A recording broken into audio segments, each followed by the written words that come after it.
Since 2019, SpaceX has built and blown up more than a dozen Starship prototypes. Tanks cracked open in pressure tests, rockets slammed into concrete at 30 meters per second, fireballs visible from 30 kilometers out. And that's before you count the full-stack vehicles lost in orbital test flights. And that same company, 4 years later, caught a booster returning from the edge of space. More than 200 tons of empty steel dropping out of the sky. It fired a landing burn to decelerate, aligned itself with the tower's catch arms, and the arms closed on to the booster's hardpoints. The first time in history, and a flawless catch. Everybody asks why Starship keeps blowing up. Nobody asks how SpaceX can afford it and still be years ahead of everyone else. Steel is cheap, so they build fast. Build fast and you can afford to lose one. Lose one and you learn things no simulation can teach. That loop is the whole story. To understand, we need to go back to a strange green flame that shot out of prototype SN8 as it tried to land, on a December afternoon in 2020. December 9th, 2020, Boca Chica, Texas. A prototype called SN8 lit 3 Raptor engines and climbed to 12.5 kilometers, about 41,000 feet. Then it did something no rocket had ever done. It cut the engines, flipped sideways, and fell belly first, using its own body as an air brake. That move is called the belly flop, and it's the key to how Starship is supposed to land. The descent looked clean. At the last moment, SN8 flipped upright and relit the engines for the landing burn. Thrust came up, but something was off. The exhaust plume, which should have burned pale blue-white from clean methane combustion, was shifting color. Green. Not faint, not ambiguous. A deep, saturated green pouring out of the engine bell. SN8 hit the pad. Independent analysis puts the impact speed at roughly 30 meters per second, about 4 times the safe limit. The crash triggered a massive fireball, and that was it. Reduced to scrap steel. But here's what almost everyone missed in that footage. The green wasn't random.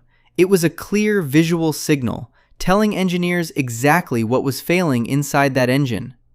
Raptor engines burn liquid methane and liquid oxygen.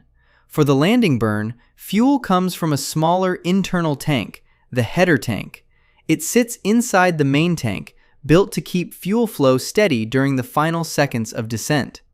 On SN8, that tank lost pressure mid-descent. SpaceX confirmed it after the flight. With methane flow dropping, the combustion mix went oxygen-rich. Too much oxidizer, not enough fuel. And this is where the materials reach their breaking point. The chamber walls are lined with copper alloys. They're there to conduct heat and cool the engine. But in an oxygen-rich burn, temperatures spike beyond design limits. The copper doesn't just overheat, it vaporizes. And vaporized copper emits light at a specific wavelength, around 510 nanometers, according to NIST spectral data. That wavelength is green. That green flame? Same principle as a high school chemistry flame test, except this flame test was happening inside a rocket engine running at around 300 bar. Musk himself confirmed it in a tweet, noting the engine had vaporized some copper. It's a phenomenon aerospace engineers jokingly call engine-rich combustion. The engine wasn't just failing, it was melting and expelling its own hardware. From the outside, a disaster. But for SpaceX's engineering team, that explosion generated something no simulation could. Real flight data on header tank behavior, engine response under fuel starvation, structural loads during belly flop. Musk's response? He tweeted, and I'm quoting, "We got all the data we needed. Congrats, SpaceX team. Hell yeah." That's a pretty specific definition of success. So SpaceX knew the problem: header tank pressure. They added helium pressurization. Fixed? Not even close, because every time they patched one thing, something else broke. If you know exactly what failed on SN8, why not just fix it and fly the next one to space? Because in aerospace engineering, every fix creates a new failure mode you've never seen before. SN9 was the immediate patch. To fix the header tank pressure drop that killed SN8, SpaceX added an internal helium pressurization system. Problem solved. The tank held pressure perfectly. But it didn't matter, because during the landing flip, one of the two Raptor engines failed to relight. SN9 came in at a 45-degree angle and slammed into the pad. A Raptor relight demands absolute precision. You have to spin up the turbopumps, fire the igniters, and build chamber pressure in a fraction of a second while the rocket is in freefall. If one step is off by a few milliseconds, you get zero thrust. So they fixed the relight sequence. SN10 launched, flipped, and fired its engines successfully. And for a few incredible seconds, it actually landed. It stood on the pad. The first intact Starship. But 8 minutes later, it exploded. The fix for SN8, that helium pressurization system, had betrayed them. The helium had actually ingested into the engine during the burn. According to the FAA's mishap investigation, this caused thrust to drop. SN10 hit the pad at roughly 10 meters per second, double the design limit. It crushed its legs, ruptured a fuel line, and ignited. They fixed the helium ingestion for SN11. It launched into dense fog. Ascent was clean, but then telemetry froze. Debris started raining out of the sky.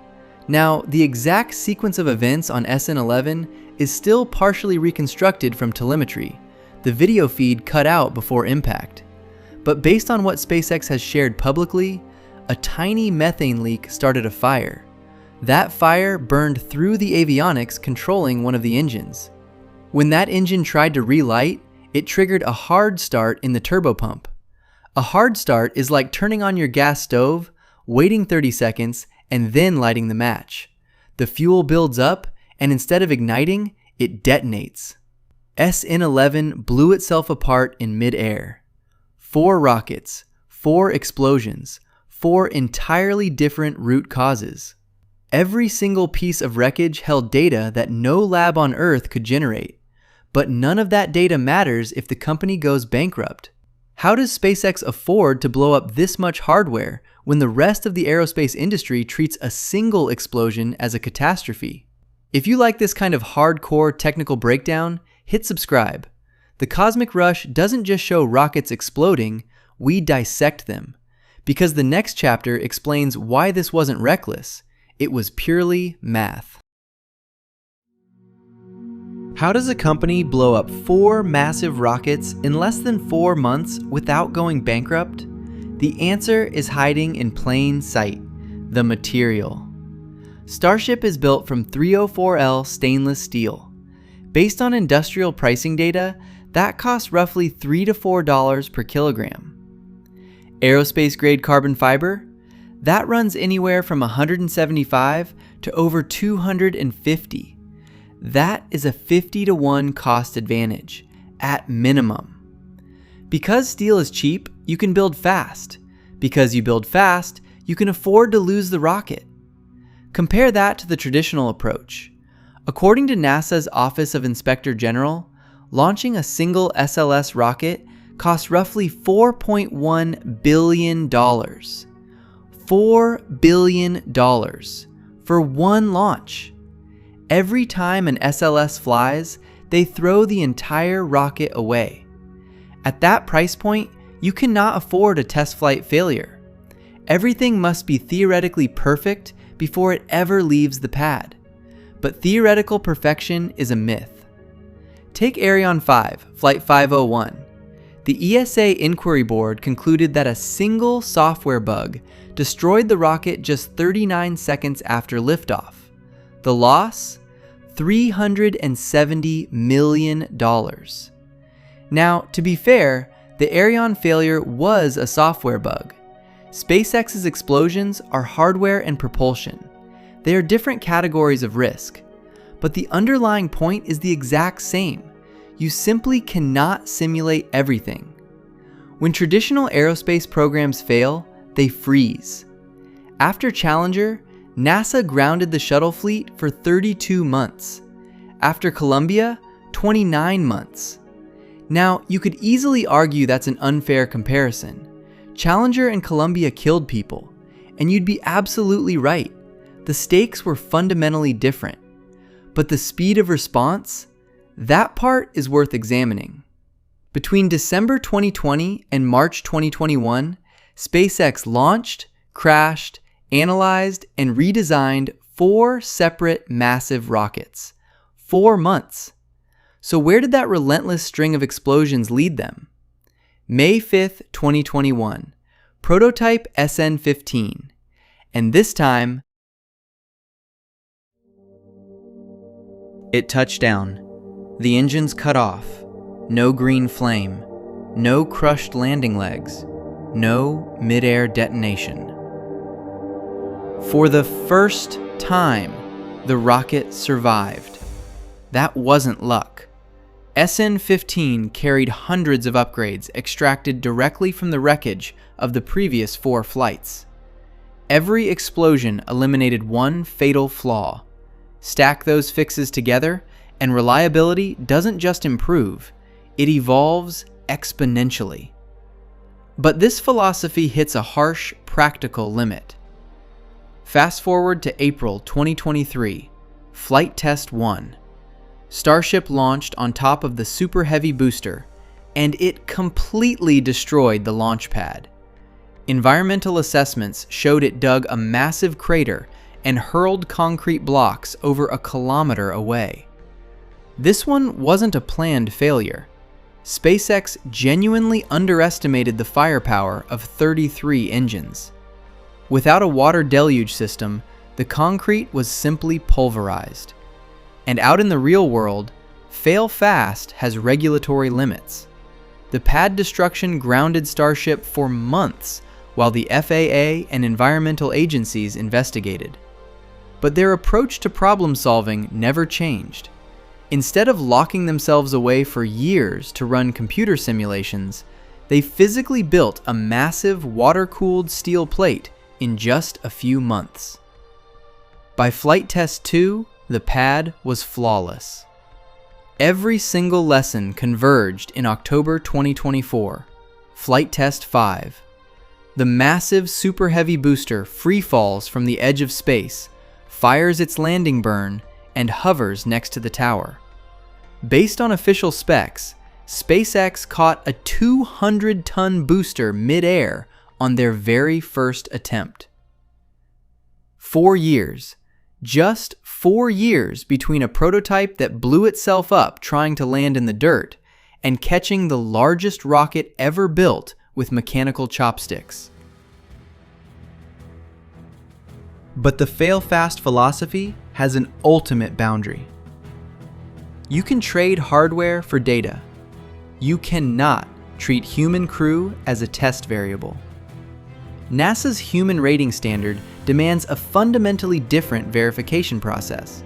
Whether SpaceX can maintain this insane pace while proving to NASA that Starship is safe for astronauts, that is still an open question.